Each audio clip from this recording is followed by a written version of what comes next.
Pour réussir ces 14 8000, c'est au total 22 expéditions.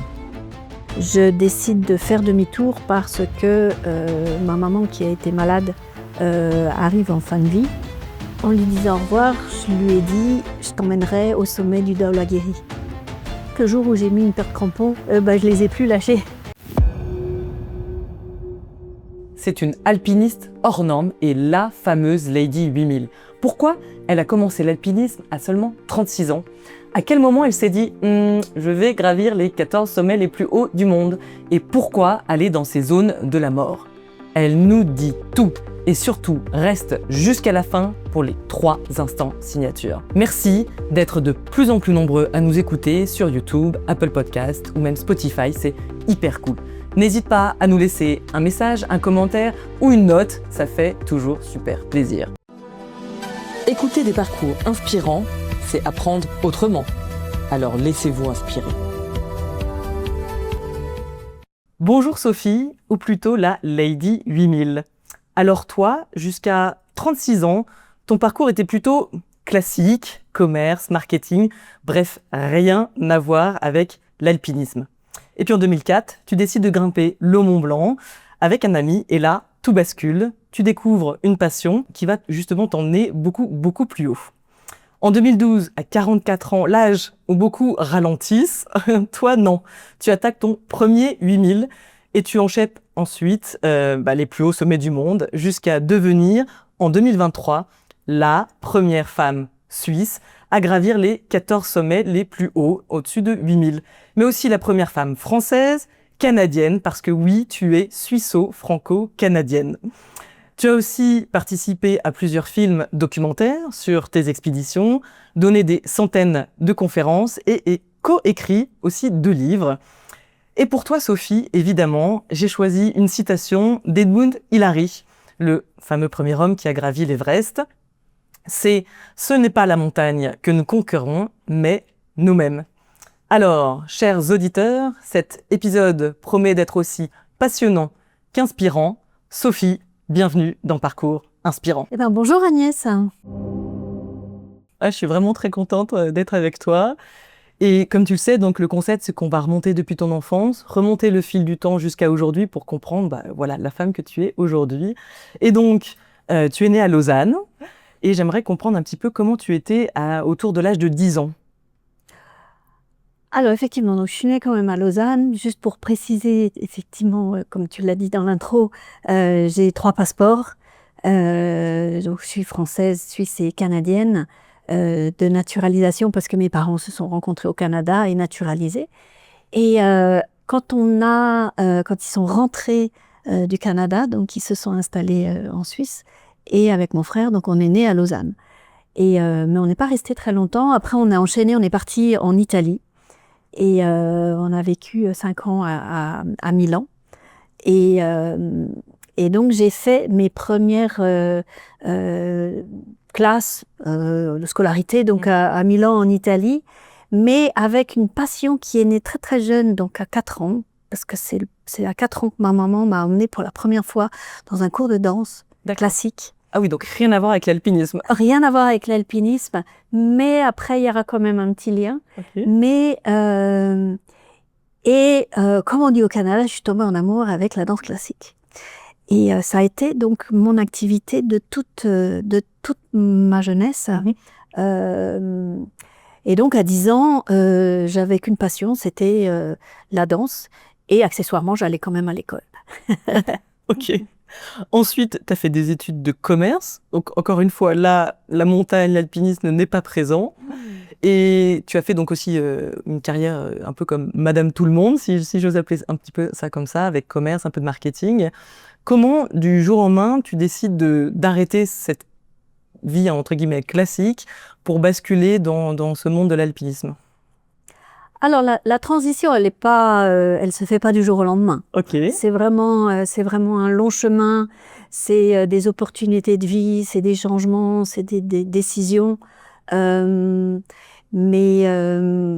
fait, aux alentours de 15-16 ans, j'ai un gros problème de dos qui m'impose l'arrêt de la danse, juste à l'année où j'étais censée passer les auditions. Et donc, c'est un peu un monde qui s'écroule. Et heureusement, mes parents n'ont jamais voulu que j'arrête mes études, donc j'ai continué mes études. Et j'ai effectivement entamé une carrière classique, donc j'ai travaillé dans l'hôtellerie, le luxe, la finance. Mais en parallèle, et toute cette enfance, on avait un appartement quand même dans la vallée de Chamonix. Ah, ok, donc un lien avec la montagne. Donc on a, avec mon frère, on a démarré le ski très très jeune. On était toutes les vacances scolaires dans la vallée. Donc c'est beaucoup de randonnées, c'est beaucoup d'immersion quand même dans cet univers de montagne, mais avec des parents qui ne sont pas alpinistes. Donc, j'ai pas eu l'opportunité, enfant, de découvrir l'alpinisme. Et c'est effectivement des amis qui m'ont amené à l'alpinisme. Et c'est vrai que le jour où j'ai mis une paire de crampons, je les ai plus lâchés. Et ça a fait finalement un peu cette transition avec la danse. Et je dis souvent, les crampons, les chaussons, c'est quand même quelque chose qui nous ancre bien dans le sol. Et voilà, donc en parallèle de ma carrière professionnelle, j'ai démarré l'alpinisme. D'accord, ok. Mais il y a eu un déclic, je crois, en 2004. Absolument. Donc ce déclic du Mont Blanc, c'était finalement d'avoir atteint le point culminant des Alpes. Et j'ai très vite été attirée finalement par toujours aller un petit peu plus haut. Donc j'ai commencé à organiser mes vacances et mes loisirs pour tenter des ascensions toujours un petit peu plus haut. Et c'était aussi le prétexte de voyager, parce que dans les Alpes, on ne peut pas aller plus haut que le Mont Blanc. Et donc j'ai passé le cap des 5000 mètres, c'est passé, 6000 mètres, j'ai réussi, 7000 mètres aussi. Puis après, on arrive à la barre quand même des 8000. Et ce qu'il faut comprendre, c'est que pour gravir un Mont Blanc, il faut 2 jours, mais pour gravir un 8000, donc il faut au minimum 2 mois. Ah, 2 mois. Voilà. Sans compter la préparation. Oui, sans la préparation. Donc c'est vraiment, oui, du moment où on part de chez soi. Ok, wow. C'est 2 mois. En général, c'est en moyenne 2 mois. L'Himalaya, c'est immense. Donc tous les 8000 sont en Himalaya. Hein, et donc, on change de dimension complètement. On change le curseur du facteur temps parce que tout prend du temps. Les marches d'approche jusqu'au camp de base. Une fois qu'on est au camp de base, il faut faire l'acclimatation, donc acclimater le corps à la haute altitude. Donc en moyenne, on compte 3 semaines à peu près d'acclimatation. Il y a les aléas météo, etc. Donc on change complètement d'univers. On n'est plus dans des courses en montagne qu'on fait dans les Alpes. Rapidement, on atteint le sommet, on redescend, et puis le jour d'après, on est sous sa couette. Et le fait, effectivement, de partir 2 mois, c'est pas compatible avec une vie où on a un travail au quotidien. Exactement. Et à partir de quand tu t'es dit, OK, il faut que j'arrête pour me consacrer, j'ai envie de me consacrer à 100% à cette discipline? Alors là aussi, ça a été très progressif, mais en 2008, je dirigeais une société dans l'événementiel financier avec mon frère. Okay. Et on gérait, donc, c'était ciblé sur une niche d'investissement, et tout ça s'effondre avec la crise économique de 2008. Ok. Donc, on a péniblement survécu jusqu'en 2011, et finalement, on a décidé de fermer l'entreprise. Et là, je me suis finalement retrouvée devant une page blanche, mais cette page blanche, alors on peut appeler ça de la résilience, on peut appeler ça de l'opportunité de vie, on peut tourner ça d'une façon positive, parce qu'elle m'a donné du temps. Et c'est grâce à cette fenêtre de temps que j'ai décidé de tenter mon premier 8000. Wow. Ok. J'avais déjà atteint le palier des 7000, et donc je dis, c'est maintenant. Donc, merci la crise financière. Ah, mais carrément, mais carrément. Ok. Et dans les changements de vie, d'ailleurs, mon frère qui était financier est aujourd'hui paysagiste. Ok. Donc, écoute, moi qui étais financière avant, on en parlait. Maintenant, je fais des podcasts, Voilà, on va dire que la finance mène à tout, ou en tout cas ouvre des portes. Et, et voilà, donc c'est en 2012 que je pars sur ma première expédition à 8000 au Tibet. Et pendant cette saison du printemps 2012, j'arrive à gravir le sommet central du Shishapangma et le Choyu. Et puis, quand je reviens ici, effectivement, la préoccupation était quand même de retrouver un job. Mais dans cette quête d'altitude, je trouvais qu'il me manquait encore une marche, grande marche ultime, on pourrait appeler ça comme ça, qui est l'Everest. Et c'est là où je me suis organisée pour partir à l'Everest.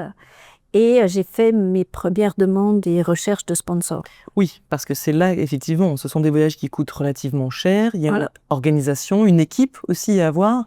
Et donc, ça nécessite pas mal de fonds. C'est ça, c'est toute la logistique et toute l'organisation, avec quand même un Everest qui est dans toute cette grande famille des 8000, le sommet le plus onéreux. Et donc voilà, je mets dans cette dynamique de trouver des sponsors pour aller à l'Everest. Et je réussis donc à partir en 2014 à l'Everest avec François Damilano, que j'avais rencontré sur ma première expédition au Shishapangma, qui m'a dit « Je viens avec toi faire un film ». Et quand vous avez François Damilano, je ne sais pas si tu sais qui c'est, Si, je vois. mais c'est quand même un peu une icône dans le domaine, et qui me propose de venir faire un film. Et donc c'est comme ça qu'on a fait notre premier film sur les pentes de l'Everest, versant tibétain, en 2014. D'accord.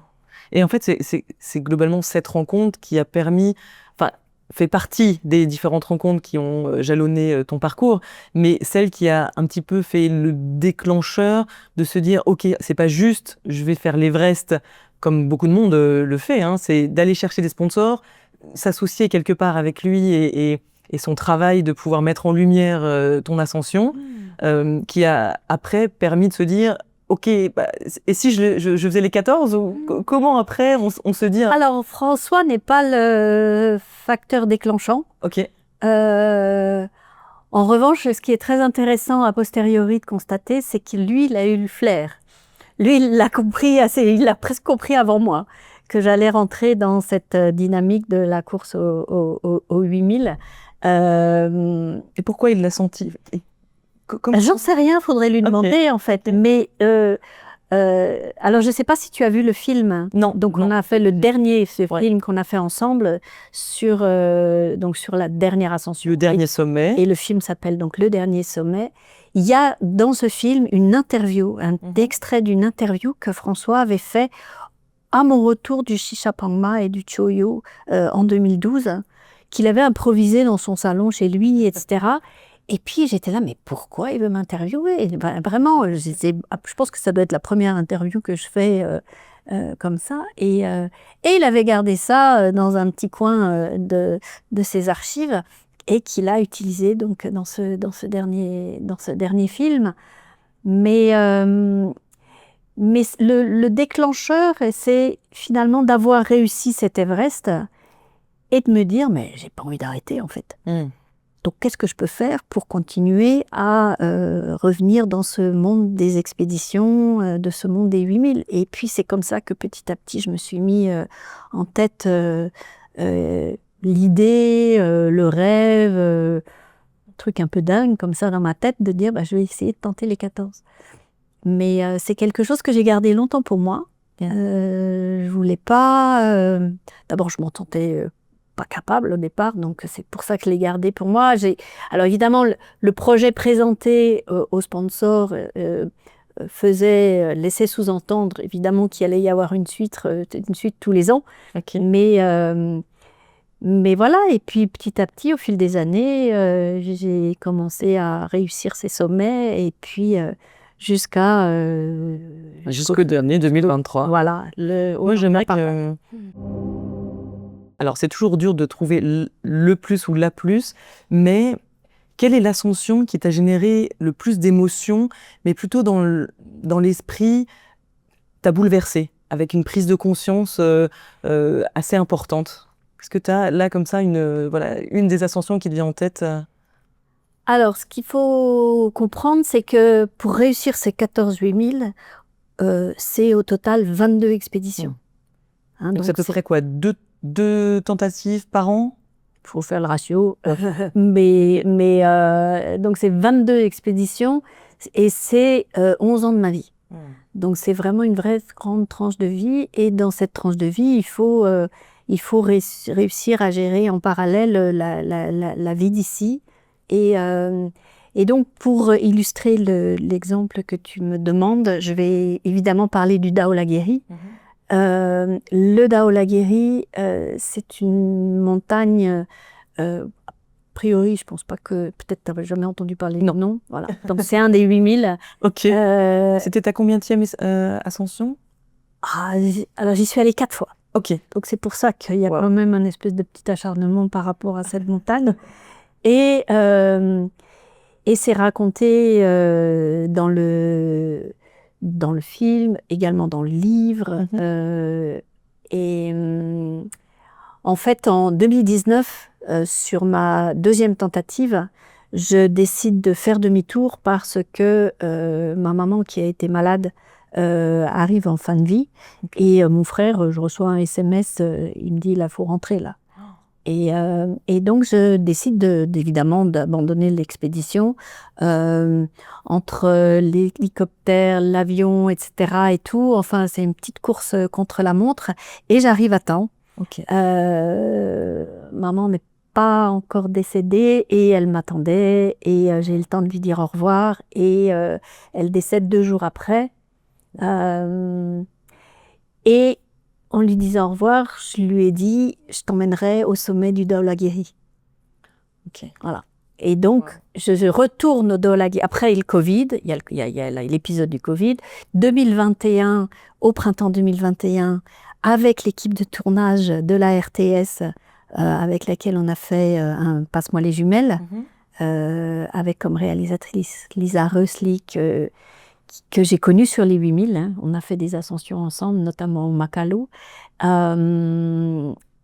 venue filmer donc cette expédition. Le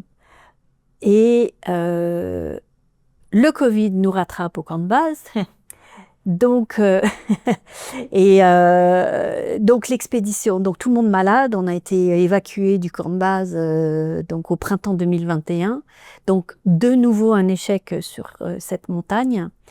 Et Lisa, quand elle a fait le montage du film, c'était un hommage au 60e anniversaire de la première ascension du Daolagiri, justement, qui était une expédition suisse. D'accord. Donc le fil rouge du film, c'était ça. C'était de faire un parallèle avec l'ascension historique et mon ascension. Et le premier montage que je vois du film, à la fin, on me voit avec le Covid, les masques, monter dans l'hélicoptère et l'hélicoptère qui part. Oh, dur de voir la fin comme ça. Et je me suis dit, non, on peut pas finir le film comme ça, c'est pas possible et tout. Et donc, je demande à Lisa, je lui dis, garde-moi 5 minutes à la fin du film, s'il te plaît, parce que je vais y retourner à l'automne. Et j'aimerais quand même qu'on finisse sur... peut-être, bien sûr, mais on va retenter.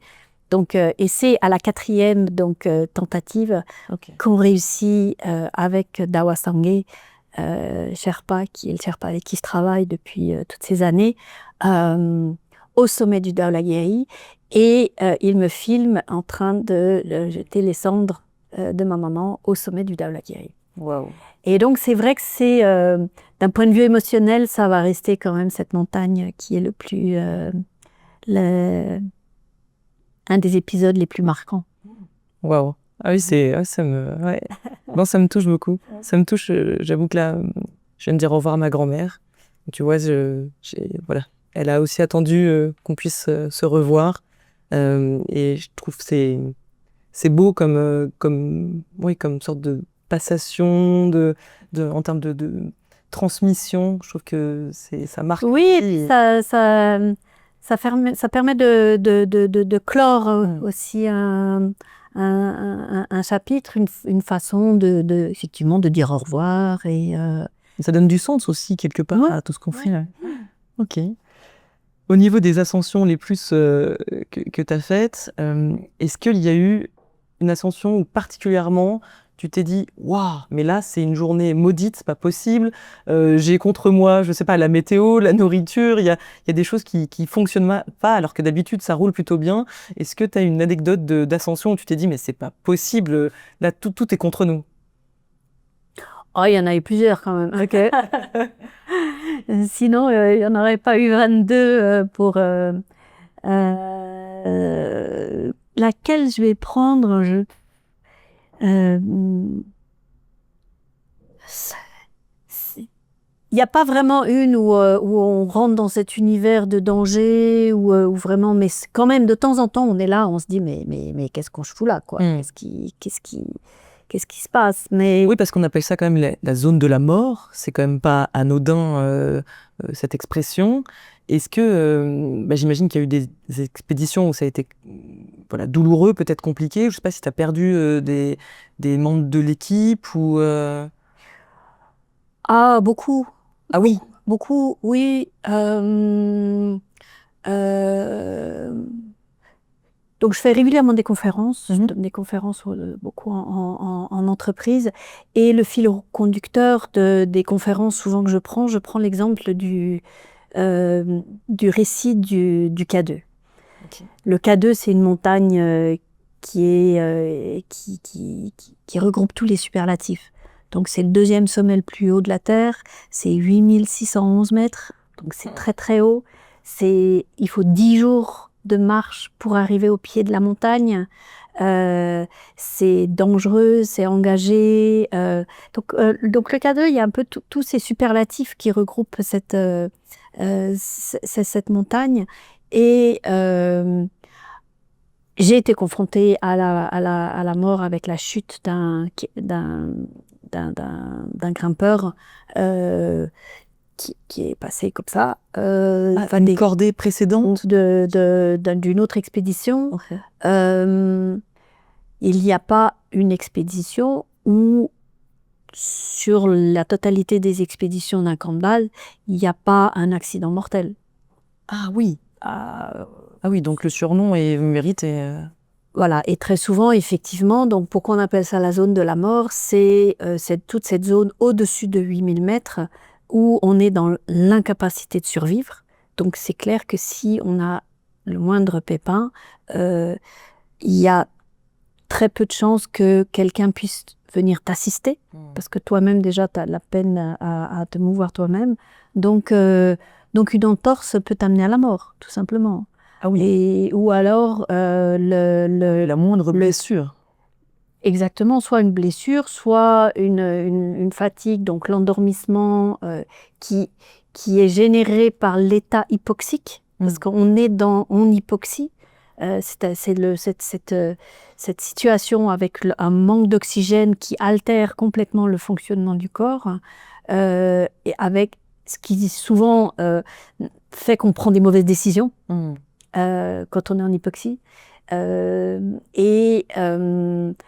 Et cet endormissement fait que tu vas pas te réveiller. Donc c'est pour ça, cette zone de la mort, c'est cette incapacité de survivre. Donc on fait une incursion jusqu'au sommet, et l'idée c'est vraiment d'essayer de redescendre le plus vite possible, se mettre en sécurité sur un des camps d'altitude inférieure. Ah, voir ta tête, ça te donne envie, hein? Ah non, ah oui, alors pas du tout. Non, mais j'adore la montagne, je fais beaucoup de rando, voilà, ça c'est un grand plaisir. J'avoue que me mettre en danger et être au contact de la mort, c'est pas quelque chose qui m'attire du tout. En plus, je sais pas si c'est le fait d'avoir des enfants, mais je me vois pas me mettre en danger, voilà, par rapport à ça. Alors, ce qui est très étonnant, c'est que finalement, tout cet univers extrêmement dangereux, extrêmement engagé, m'est revenu comme ça, un peu en boomerang, à la fin du projet. Ah oui? Tant que tu es dans la dynamique de ces ascensions, de ces expéditions, tu vas toujours trouver une bonne idée, une bonne raison pour pouvoir repartir, parce que tu as envie de repartir. Donc tous ces trucs-là, tu les mets un petit peu au fond de ta tête, et je suis jamais partie en expédition avec avec ça en tête. Mais c'est une fois que le projet a été réussi, et c'est, on va le dire quand même, une success story, Bien sûr. dans le sens où j'ai jamais été blessée, j'ai jamais été évacuée. Des orteils, tous tes orteils, tous tes J'ai pas doigts, j'ai aucune gelure. Mais a posteriori, et surtout quand on a fait le livre avec François, parce que le dernier livre aussi est coécrit avec François Damilano, et ça s'appelle Les 14-8000 de Sophie Lavaux. D'ailleurs, je l'ai là, je vais vous le montrer. Il est là. Il est là. Donc, et il est magnifique. voilà. J'avoue, il est magnifique. C'est un format beau livre, donc aux éditions Glénat. Ça m'a forcé, et ça a été un exercice assez intéressant, de me replonger dans toutes mes photos de toutes ces années. Donc j'ai des milliers de photos, en gros, hein, sur toutes ces années d'expédition. Et de constater, ah mais lui il est plus là, ah ben lui il est mort, ah ben lui il est tombé sur telle montagne, ah ben etc. Donc ça aussi, ça te met dans cette réalité. C'est une réalité. Ouais. Mais le fait d'être au contact de la mort, ou en tout cas d'aller, pas la titiller parce que c'est pas le bon terme, mais de se rapprocher, de savoir que on va se mettre en danger, est-ce que c'est ce qui donne aussi un peu de, pas de valeur, mais est-ce qu'on se sent plus vivant parce qu'on va frôler? Non, pas du tout. C'est quoi le rapport? Pas du tout. Au contraire, c'est justement, c'est ce que je constate, c'est que pendant toutes ces 11 années, jamais je suis partie en expédition, ou jamais je suis partie sur un sommet de touche depuis le dernier camp d'altitude sur un sommet, en me disant « Ah bah là, peut-être que je vais pas revenir. » Jamais, mais jamais. Et une fois là-haut, il n'y a jamais eu un moment où tu t'es dit « Là, par contre, c'est tendu, je suis pas certaine de rentrer là. » Alors, de nouveau, c'est a posteriori. Quand tu es dans l'action, quand tu es dans l'ascension du sommet, et qu'il y a des imprévus, ou la météo qui change, ou des choses comme ça, ou tu es dans l'action. Et puis là, tu es concentré sur les décisions à prendre, qu'est-ce qu'on fait, et pour aller se mettre en sécurité dans un camp inférieur. Donc, c'est toujours a posteriori où tu te dis « Ah ouais, là, on a peut-être frôlé le code » ou « Ah ouais, là, c'était un peu chaud », etc. Mais c'est rarement dans la situation, quand tu la vis, que tu te rends compte du danger, en fait. Oui, parce que j'imagine que il faut prendre la bonne décision, évaluer tous les risques, et il n'y a pas ce temps de réflexion, même pendant ces longues nuits ou pendant ces moments aussi d'attente, parce que je pense qu'il doit y avoir des moments d'attente où on ne peut pas, à cause de la météo, franchir maintenant et se dire « Ok, ça sera plutôt dans 2 heures » ou on attend qu'une tempête passe, je ne sais pas. Même dans ces moments-là, en fait, on est focalisé sur l'objectif et on ne pense pas du tout à cet aspect. Oui, alors en fait, on redescend en fait toujours au camp de base quand la météo est mauvaise, on ne peut pas continuer. Donc en général, on redescend au camp de base, on récupère, et puis on attend la prochaine bonne fenêtre météo.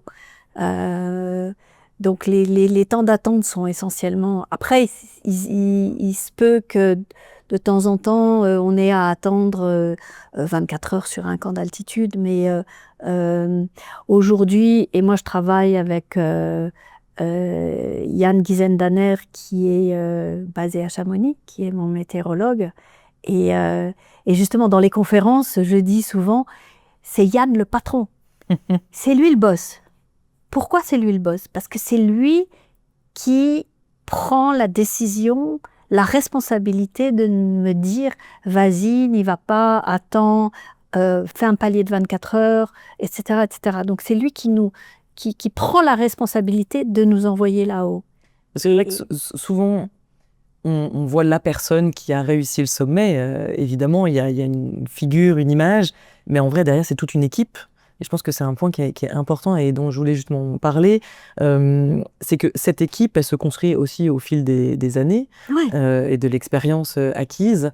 Et malheureusement, c'est l'équipe de l'ombre finalement. Donc là, toi, dans tes succès, cette réussite, il y a bien sûr Sophie, mais il y a aussi donc ton météorologue, Yann. Est-ce qu'il y a d'autres personnes qui sont comme ça clés et qu'on ne voit pas sur le podium? Ah ben, il y en a plein. Okay. Il y en a plein. Et moi, justement, dans les conférences, j'aime bien et j'aborde un thème qui me tient très à cœur. Je parle de followership. D'accord. Et je ne parle pas de leadership. Ah, j'aime bien. D'accord. Parce que je pars du principe que seul en Himalaya, je vais aller nulle part. Donc, c'est une façon de revaloriser toute l'équipe. Et tu as besoin d'une équipe avec des compétences complémentaires et des gens qui sont vraiment aguerris dans leur domaine. Et c'est la complémentarité des compétences de chacun qui va faire qu'on va arriver au sommet. Donc dans l'équipe, alors je dis, c'est Yann le patron, ça, Oui. Mais il y a un boss qui est hyper important et que tout le monde oublie. Par exemple, c'est le cuisinier. Ah, bien sûr. Si on ne mange pas bien et qu'on est malade, il n'y a personne qui va arriver au sommet. Donc c'est pour ça que j'aime bien cette notion de followership qui est pas le contre-pied du leadership, mais qui est vraiment la complémentarité. Et je ne peux pas parler d'équipe sans parler évidemment de Dawa Sangye Sherpa. Donc son nom complet sur son passeport, c'est Dawa Sangye Sherpa. Et c'est avec lui que tu as fait toutes les ascensions. Alors j'ai fait la moitié. La moitié. On a partagé 12 expéditions ensemble et on a réussi 7 de ces grandes montagnes ensemble. Donc à la toute fin, vous êtes les deux à aller vraiment jusqu'au sommet. Dans les derniers jours. On partage l'intégralité de l'expédition et Sangye qui est dans la hiérarchie des Sherpas, un Sherpa senior, donc on appelle ça un Sardar, qui donc lui gère souvent l'équipe des Sherpas. Et on partage l'intégralité d'él'expédition. On décide de notre stratégie d'ascension ensemble, les paliers d'acclimatation, etc. Et évidemment, on fait le sommet ensemble. Et en termes de galère, en termes d'imprévus, est-ce qu'il y a eu un moment en termes de... La météo a changé. Donc depuis la Suisse, Yann qui donne des instructions en disant « Ouh là là, non, ça risque d'être compliqué ». Et sur place, une sensation, une visibilité qui est différente. Est-ce qu'il y a eu des moments comme ça un peu tendus ou en termes de prise de décision, de continuer ou d'arrêter? Ah oui, régulièrement ça arrive. Mais d'où cette collaboration qui est j'ai presque envie de dire même vitale. Ouais. Et une espèce de confiance absolue. Moi, si je commence à douter des prévisions de Yann, je vais citer un exemple sur le Manaslu, où je suis retournée 2 fois. On arrive au camp 4 dans une tempête, mais épouvantable, mais vraiment et tout le monde faisait demi-tour et redescendait. Ok. Et on s'est bagarré dans le vent, mais ça devait être un vent de plus de 60 km/h et tout. Donc on se bagarre dans le vent pour monter les tentes et autres. On se met à l'abri dans la tente. Et là, moi, je prends le téléphone satellite. Je dis, mais qu'est-ce que c'est que ce bazar et tout? Qu'est-ce qu'on fout là, quoi, en gros? Et il me dit, non, mais t'inquiète pas, tu descends pas. Le vent tombe entre minuit et 9h du matin et tu as le temps d'aller faire ton sommet. Ok. Alors, c'est clair qu'il faut des années de collaboration pour pouvoir prendre ce genre de décision, parce que Yann, il connaît plus ou moins ma vitesse de progression, il sait que je vais effectivement avoir le temps, en sachant le dénivelé qu'il y a, etc., avoir le temps, entre minuit et 9h du matin, d'aller faire mon aller-retour sur le sommet depuis le camp 4. Ok. Et j'ai dit, bon, t'es sûr et tout. Et puis finalement, ouais, vers 11h, le vent a commencé à baisser et tout. Et donc avec les copains avec qui j'étais sur cette expé, on dit, bon, ok, on se prépare. Et à minuit, à 1h du matin, on est sorti de la tente, il n'y avait plus de vent. Et on a fait un sommet, mais absolument magnifique, parce qu'en plus, il y avait pratiquement personne. Du coup, oui, ils s'étaient tous redescendus. Et voilà, et on était de retour vers 8h, 8h30 aux tentes du camp 4, avec le vent qui commençait à se... Et on a plié tout et on est parti. Moi, je pense que je connais la réponse à ma question suivante, mais elle me brûle quand même les lèvres. Le facteur chance, est-ce qu'il est proche de 0 dans ces conditions et dans ces ascensions, parce que l'ensemble des étapes est maîtrisé et partagé au sein d'une équipe en termes de prise de décision, ou est-ce qu'il y a quand même un petit facteur chance? Ah, il y a un facteur chance. Ok. Ah ouais. Ah bah moi j'aurais dit presque 0 vu la maîtrise. Non, parce que t'es à plus de 8000 mètres, c'est dans des univers tellement hostiles, t'es sur des glaciers, le pont de neige qui cède sur une crevasse, il y a quand même des risques, les avalanches, il y a tout cet univers lié à la montagne où là, quand même, t'as beau anticiper, essayer de minimiser. Le risque 0 n'existe pas. Non. Le brouillard, Yann, quand il m'annonce un banc de brouillard, c'est sympa un banc de brouillard, mais quand t'es dedans, t'es dedans. Ouais. Donc là, la dimension orientation et autres, il y a quand même. Et je pense que sur quand même toutes ces années, il y a une bonne petite étoile qui était là. Donc c'est... Tu es superstitieuse ou pas? Pas du tout, non. D'accord. Non, Okay. non.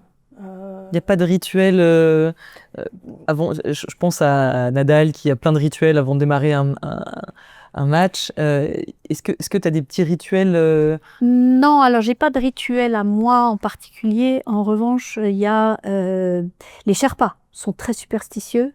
Et en Himalaya, les montagnes sont sacrées. Donc, on fait ce qu'on appelle des pujas. Donc, c'est des cérémonies bouddhistes sur tous les camps de base avant les ascensions pour demander l'autorisation à la déesse de la montagne, l'autorisation donc de gravir ses flancs et de nous protéger. Et ces rituels avec les drapeaux de prière, etc. Donc tout ça, c'est ce cérémonial de la puja et de cette cérémonie. Donc évidemment, quand tu collabores avec des Sherpas, la moindre des choses, c'est de respecter leurs croyances et leurs traditions. Donc oui, j'assiste, je fais les pujas et je vais respecter le fait qu'on ne peut pas aller dormir sur un camp d'altitude sur la montagne avant d'avoir fait la cérémonie, etc., etc. Donc c'est plus voilà de ces traditions qui font presque partie de ma vie, parce que mine de rien, j'y suis quand même souvent là-bas, que je me mets dans cet état d'esprit. Après, il y a ces petits bracelets là, donc il y en a 14. Ah, ok. Donc c'est aussi un petit rituel que j'avais par rapport à ces ascensions. Mais tu les emmènes ici Non. Et oui, ils bougent pas, ils restent là. Okay. Et en fait, j'ai commencé au tout début, donc sur l'expédition de 2012, j'ai une amie colombienne qui m'avait offert un bracelet qui venait de Colombie, des montagnes, et qui était un signe de protection. Et après, une fois quand je suis partie à l'Everest, comme on était sur le versant chinois, et il y a des Tibétains qui m'ont offert ce bracelet-là de turquoise, qui est celui-ci. Et après, je me suis prise au jeu. En fait, avant chaque ascension, j'ai acheté un bracelet sur place, donc au Pakistan, dans les villages avant d'arriver sur les camps de base et autres. Et puis, quand je réussis le sommet, j'ai gardé le bracelet. Et si je l'ai loupé, je l'ai donné à une copine. Et donc, voilà. Donc, il y a ces 14 bracelets qui sont là, qui résument toutes ces ascensions. Alors, c'est pas lié, c'est plus un rituel, oui, mais j'entends. voilà. Il n'y a pas de connotation autre que voilà, cette symbolique d'aller là-bas et d'avoir réussi, en fait, de matérialiser aussi quelque part cette réussite. Voilà. Et la réussite, si on devait donner un pourcentage entre le mental et le physique, tu dirais que c'est 50-50, 80-20? Comment tu... Ah, ça dépend à quelle altitude tu es. Ok. Parce que plus on monte et plus il y a le mental qui prend le relais pour pouvoir arriver, je pense. D'accord. Je ne peux pas donner des... D'accord, donc plus on monte, plus c'est le pourcentage du mental qui est important. Plus on est au début de l'ascension, plus c'est le physique. Je pense qu'on pourrait, Ok. on pourrait mettre ça dans cet ordre-là, oui. Ok, j'adore. En termes de préparation, il y a un sujet que je voulais aborder, c'est l'alimentation. Parce qu'on ne se rend pas compte de ce que ça peut aussi impliquer. Est-ce que tu peux nous raconter un petit peu comment on se prépare à une ascension au niveau de l'alimentation et comment on gère l'alimentation sur place? Alors, l'univers des 8000, c'est un petit peu particulier parce qu'on est au fin fond d'un glacier, ou enfin, donc très souvent le ravitaillement est pas facile. Et ce qu'il faut comprendre, c'est qu'un camp de base, c'est vraiment comme un petit village de toile qui est monté pendant la période de l'expédition, avec une tente cuisine, avec une tente messe, et chacun sa tente, etc. Et donc, il y a un cuisinier qui est là, qui est dédié. Il y a des aides de camp, qu'on appelle souvent les kitchen boys. Et il y a des porteurs, ce qu'on appelle les porteurs de basse altitude, donc qui font la navette. Il y a peut-être 1 ou 2 ravitaillements dans toute l'expédition entre les villages de la vallée du bas et les camps de base pour nous amener de la nourriture fraîche. Donc si tu prends le Pakistan, donc le Baltoro, le Baltoro qui est un des glaciers les plus grands du monde, qui fait près de 65 km. Donc, tu as des porteurs qui viennent nous ramener des poulets, des légumes, enfin voilà. Et donc, au camp de base, en fait, tout ça pour dire que sur les camps de base, en général, on mange normalement. Ok. C'est assez... si c'est le Népal, c'est les traditions du riz et des lentilles qui s'appelle le dal bhat, qui est le plat national. Mais tu comptes pas tes calories? Non. Ok. Enfin, non. Alors, moi, je suis pas bonne non, mais là-dedans. dans l'assiette, tu te dis pas, ok, il me faut tant de protéines parce que je vais brûler énormément de muscles plus tard. Non. Alors, il y en a, oui, qui sont très comme ça. Moi, je compte pas. Mais ce qui est clair, c'est que quand tu n'es pas acclimaté, tu n'as pas faim. Donc, c'est toujours un peu une lutte où il faut se forcer justement à manger pour éviter de perdre trop de poids. Parce que avec le froid, j'imagine. Il y a le froid et l'hypoxie génèrent une fonte musculaire. Et donc, tant que tu n'es pas acclimaté, tu vas avoir de la peine à manger. Là, je ne te parle pas des camps d'altitude, même jusqu'au camp de base. C'est pour ça qu'il faut partir quand même, quand on part sur un 8000, il faut partir avec quelques...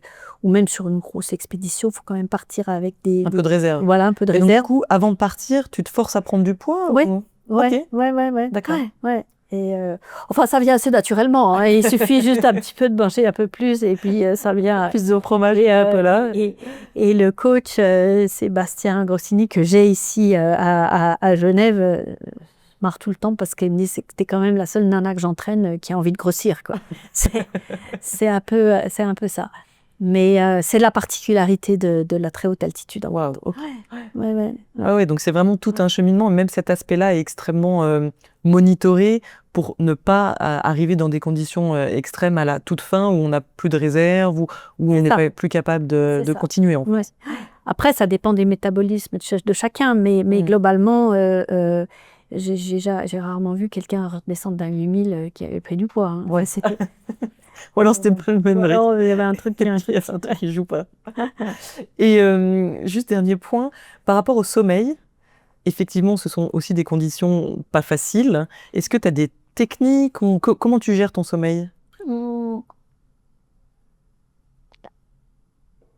Alors, pareil, cette spécificité de la très très haute altitude, plus tu es en altitude et moins tu dors.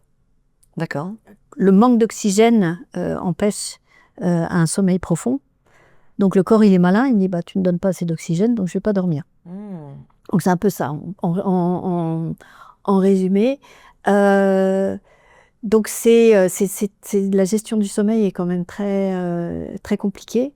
Et c'est vraiment que une fois qu'on a fait les rotations d'acclimatation, qu'au camp de base, on arrive quand même à dormir à peu près correctement.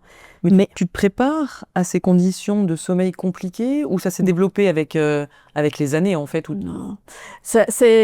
Alors, comme les nuits sont quand même super longues, parce que dès que on va peut-être dîner vers 6h30 ou quelque chose comme ça, 7h, donc comme il fait froid, dès que le soleil se couche, la température dégringole sur ces camps de base, parce qu'il faut se rendre compte qu'un camp de base en moyenne, on est aux alentours de 5000 mètres. Ah ouais.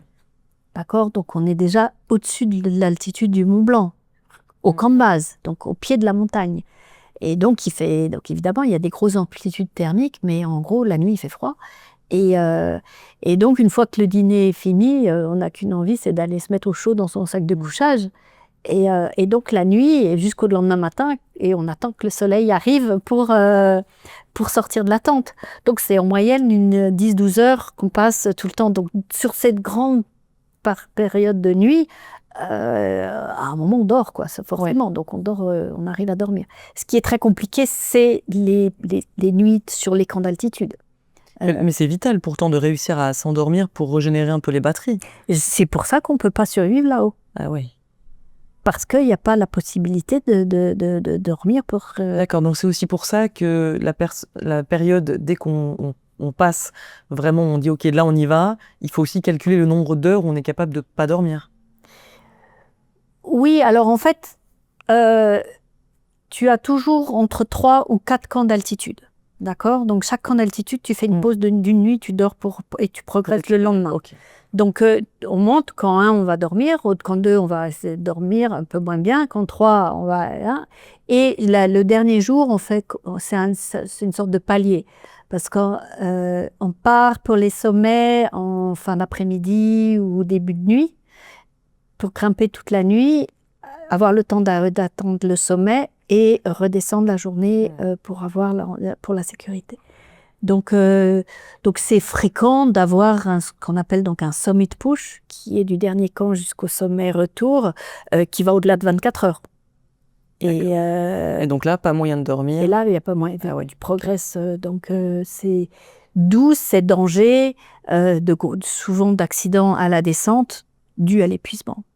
D'accord. Quelqu'un qui sait pas bien gérer tout ça ou qui a trop donné pour le sommet, il faut quand même toujours garder de l'énergie pour la descente. Oui, parce que le sommet, c'est que la moitié, en fait. Exactement. Je dis toujours pareil. Hein, le sommet, c'est la moitié du chemin.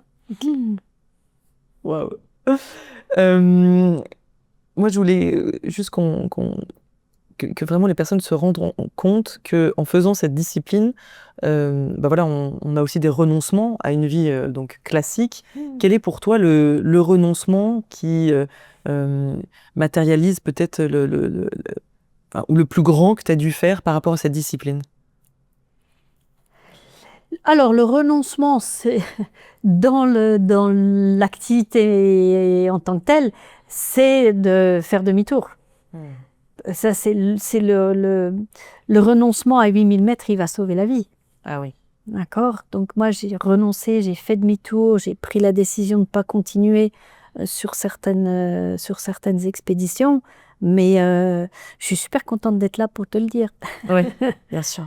Parce que c'est des situations où je pense, parce qu'on ne sait jamais, tu ne sais pas où est-ce qu'on met le curseur, c'est très très subjectif, mais je suis convaincue que certaines ascensions où j'ai décidé de faire demi-tour, si j'avais continué, je ne serais pas redescendue.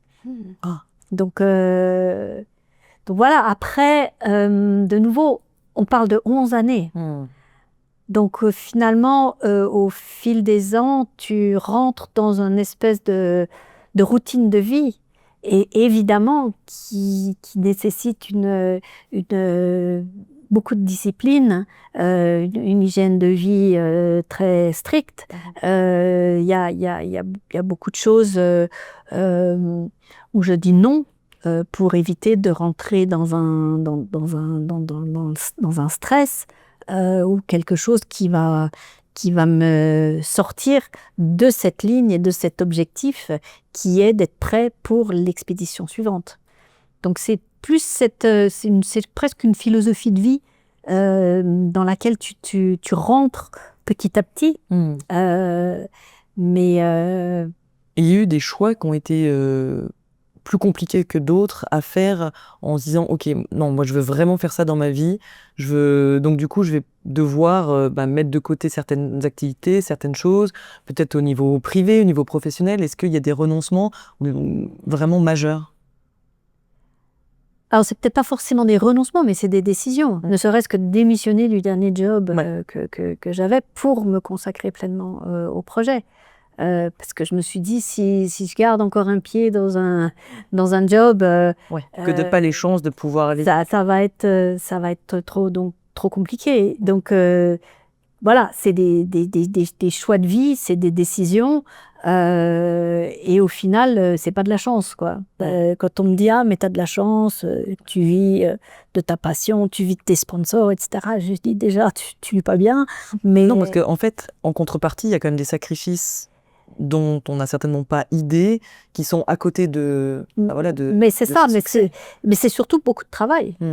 C'est beaucoup de travail, beaucoup de rigueur, beaucoup de discipline. Et François le dit dans le film, il dit, j'ai cette espèce de tempérament où je reste totalement focus sur l'objectif.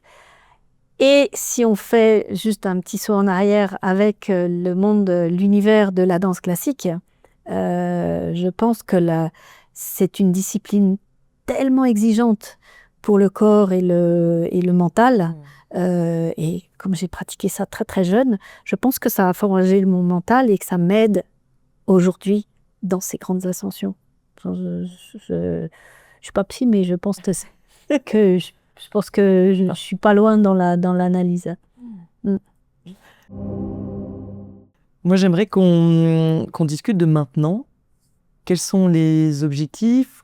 Où tu te vois dans 5 ans, 10 ans? Est-ce qu'il y a des objectifs particuliers? Est-ce qu'au contraire, peut-être l'envie de réduire un petit peu la voilure? Alors, je sais à peine ce que je fais demain, donc dans 10 ans, j'en ai juste aucune idée.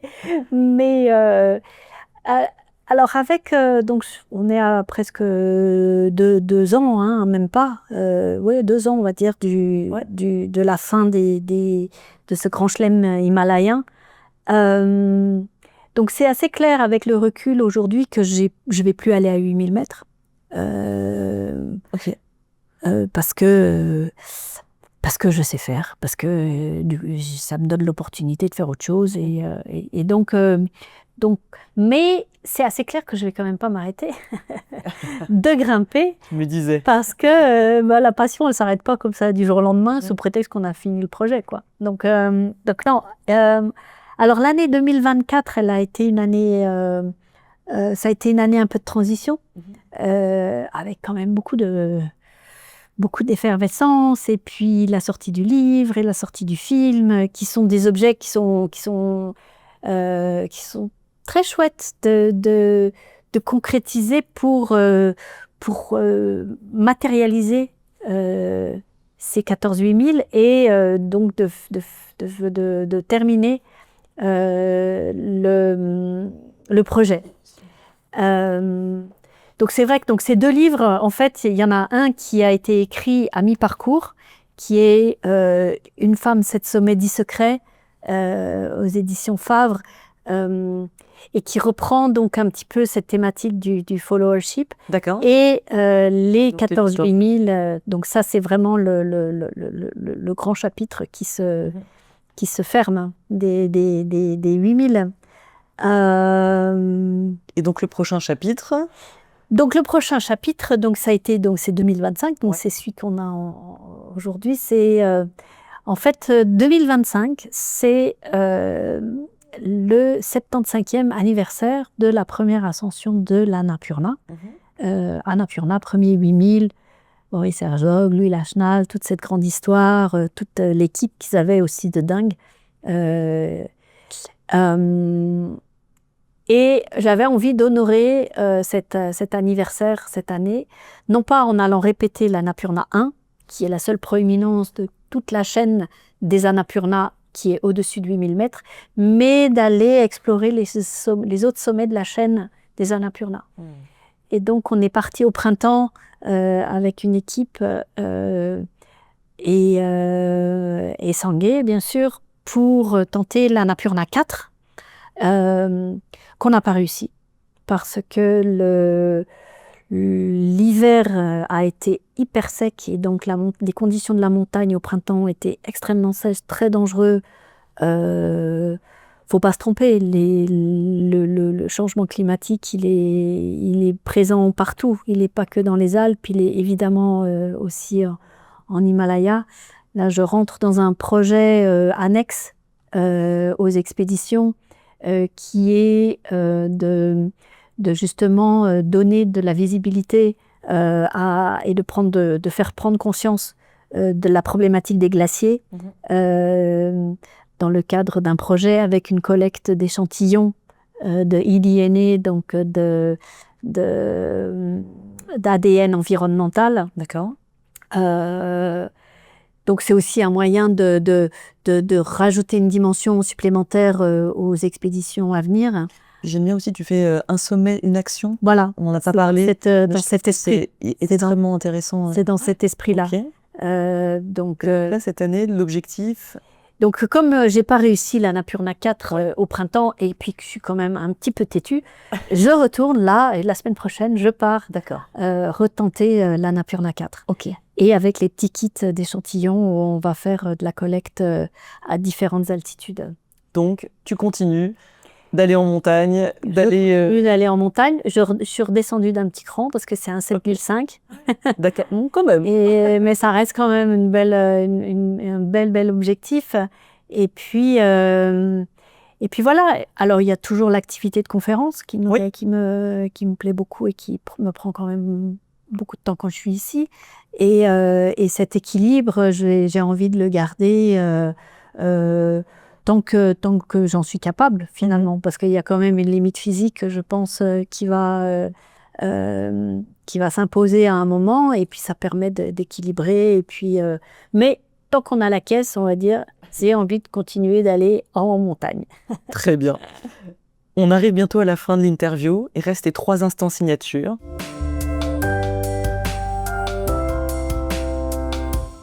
On va attaquer par la fameuse baguette magique que je te tends. Et donc, à partir de maintenant, tu as un vœu. Tu en fais ce que tu veux. Tu peux changer quelque chose dans le passé, dans le présent ou dans le futur. Tu en fais quoi ?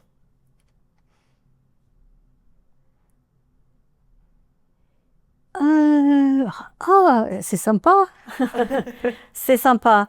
Comme ça, très spontanément, je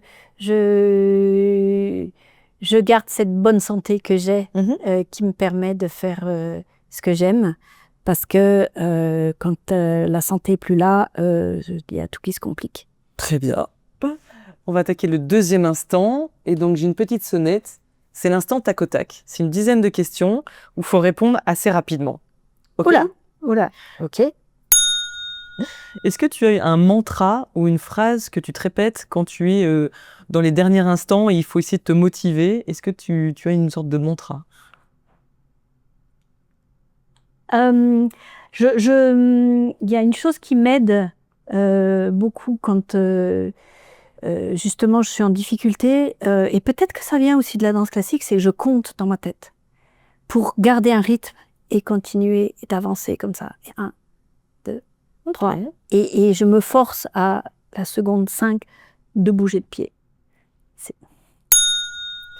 tu devais décrire ton parcours en un mot, tu choisirais lequel? La réalisation de son rêve. En quelques mots, quelle est la leçon de vie la plus importante que tu as apprise? Oser. Est-ce que, à l'inverse, tu as peut-être reçu des conseils assez absurdes concernant ta pratique où tu te dis non mais n'importe quoi? Souvent.